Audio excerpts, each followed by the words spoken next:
Namaku Novalia. Aku dan kawan-kawan dari Comet Production akan mengungkapkan tentang sejarah Banten dan Keraton Surosoan, yang merupakan salah satu kerajaan Islam terbesar di Indonesia.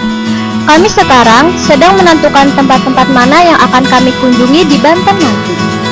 Tujuan kami membuat film dokumenter ini, selain sebagai sarana pendidikan dan pariwisata, kita juga ingin mengikuti festival film dokumenter Tourist Movie Competition yang diselenggarakan di Sekolah Tinggi Pariwisata di Kota Bandung dengan tema Warisan Alam dan Budaya Indonesia.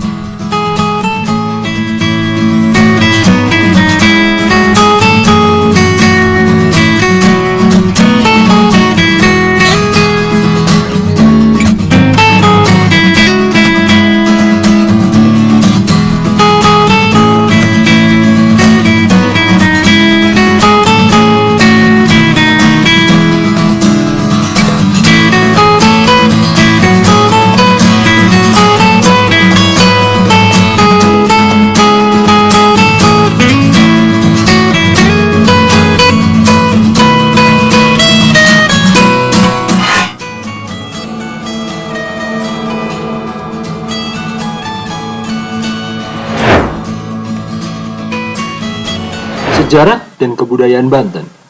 Masa lalu, Banten dikenal karena di daerah ini pernah berdiri sebuah kerajaan Islam.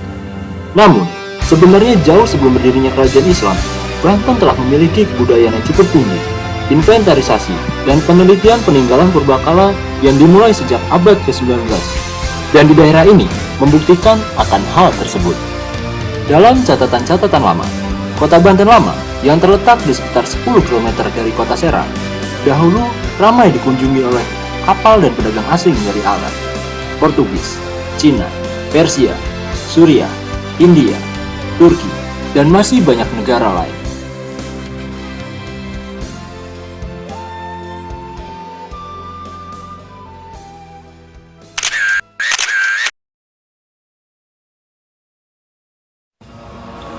Menurut mitos yang ada, di Banten terdapat lorong bawah tanah yang belum jelas keberadaannya. Benarkah ada sebuah lorong bawah tanah yang menghubungkan antara Keraton Surosoan ke berbagai tempat yang ada di Banten, bahkan dapat menembus mercusuar Anyer?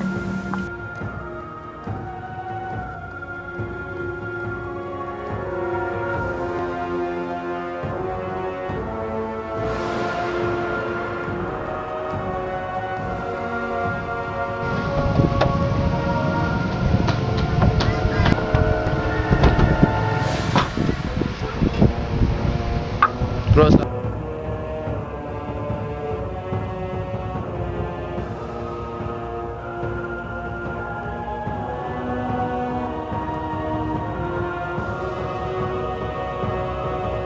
Kami sekarang berada di Keraton Surosoan Banten Lama. Keraton ini sendiri yang berada di sebelah selatan alun-alun, sebagai tempat kedudukan raja, ditempatkan dalam sebuah perlindungan tembok yang tinggi, merupakan komplek hunian yang terdiri dari sejumlah bangunan dan pavilion.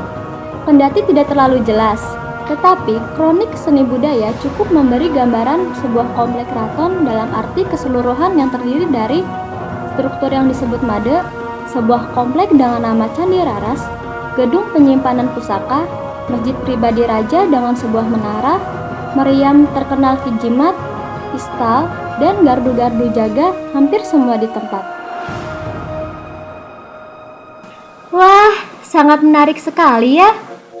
Dengan dibantu kawan-kawan Comet Production, kita mencatat dan mengabadikan segala hal yang berhubungan dengan Keraton Surosoan, seperti dari arsitektur bangunan, kamar-kamar, dan lain-lainnya. Aku tertarik mendengar suatu cerita mitos tentang adanya lorong bawah tanah yang menghubungkan antara Keraton Sorosoan ke berbagai tempat yang ada di Banten. Bahkan, katanya dapat menembus mercusuar anyar. Mitos ini benar-benar menggugah perasaanku untuk menyelidiki lorong bawah tanah tersebut. Lalu, aku dan teman-teman Comet Production mencoba menelusuri setiap lorong di komplek Keraton Sorosoan untuk membuktikan mitos tersebut.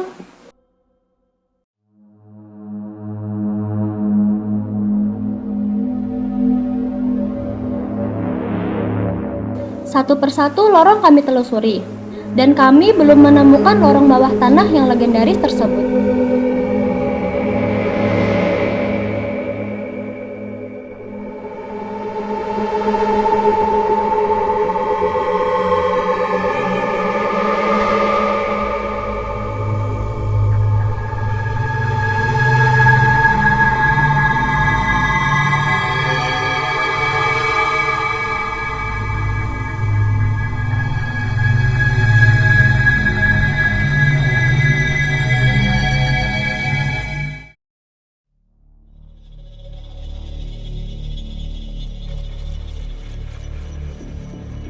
Tetapi, saat aku sendirian menelusuri lorong terakhir, tiba-tiba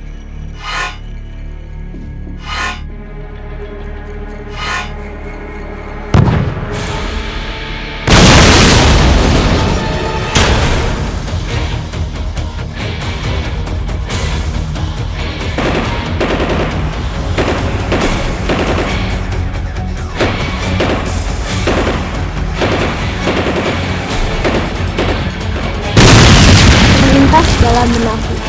Suasana pertempuran antara rakyat Banten melawan Belanda. Aku melihat banyak orang gugur dalam pertempuran tersebut demi membela tanah Kesultanan Banten. Ini membuktikan bahwa kita sebagai generasi muda harus menghargai jasa-jasa para pahlawan. Karena tanpa mereka kita tidak dapat merasakan kemerdekaan seperti sekarang ini. Dan dari kesimpulan yang kita dapatkan, bahwa sebenarnya lorong bawah tanah hanyalah mitos belaka. Dan pendapat ini pun dibenarkan oleh rekan saya yang bernama Kavi Yunus. Nama saya Kavi Yunus. Saya adalah sejarawan muda dari Provinsi Banten. Saya tertarik dengan cerita masyarakat tentang keberadaan lorong bawah tanah yang menghubungkan dari Keraton Sorosoan Banten, rumah dinas wali kota Cilegon, dan berakhir di Mercusuar Anyar. Saya sudah melakukan berbagai riset dan penelitian terhadap keberadaan lorong bawah tanah di Keraton Sorosoan Banten. Dari berbagai hasil riset saya tersebut, saya menemukan hipotesis bahwa mungkin lorong bawah tanah tersebut merupakan pengindelan-pengindelan yang merupakan pipa-pipa yang menyalurkan air dari danau buatan Tasikardi ke Keraton Sorosoan Banten. Dan hasil dari diskusi saya bersama para arkeolog yang ada di Provinsi Banten ini pun menyatakan bahwa sebenarnya lorong bawah tanah yang ada di Keraton Sorosoan Banten itu merupakan pengindelan-pengindelan yang merupakan pipa penyuplai air dari danau buatan di Tasikardi menuju ke Keraton Sorosoan Banten.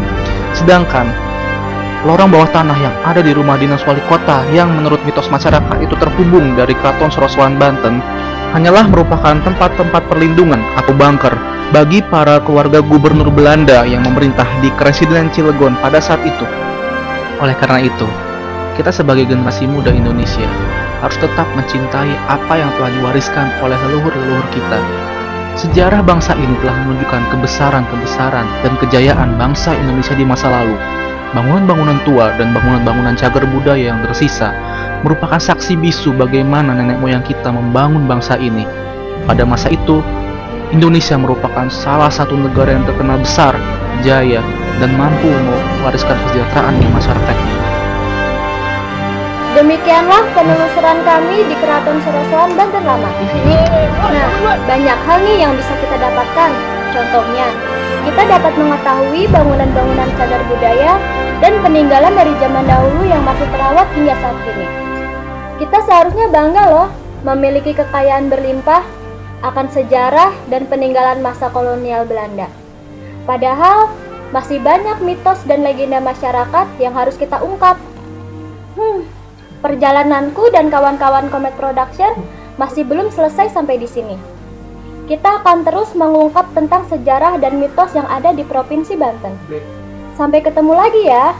Wassalamualaikum warahmatullahi wabarakatuh.